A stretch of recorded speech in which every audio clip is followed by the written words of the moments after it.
So we are coming now to mistake number 6, no splitting.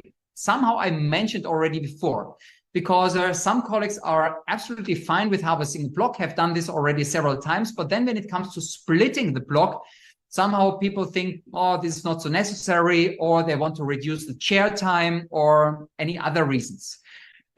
Or maybe they are also scared from splitting because you have to start first with a smaller disc and then you're changing to a larger disc. So, but I also want to take your anxiety away from that, because first of all, I mean, when we were students, we did a lot of laboratory work, right? I mean, we were used to work with the crowns and also work with a bigger disc, so this shouldn't be a problem. And the second, the problem is coming at the patient. So because when we only adapt this thick cortical bone, we might have some integration, as you see here also in the apical area, but the bone is completely white. Why? Because the vascularization of the blood vessels into this block just takes too long time.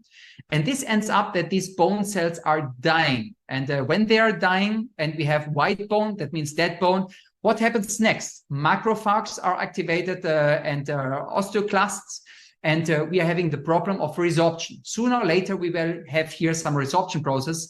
And this is still in the mind, especially of older colleagues. They are not believing in autologous bone because they had such results. And this is, of course, what we don't want to have. And this is the reason also why the split bone block technique, the Curie technique, is so successful. We overcome that problem by using cortical bone, which is super stable. On the other side, we are giving this regeneration potential by particulating it.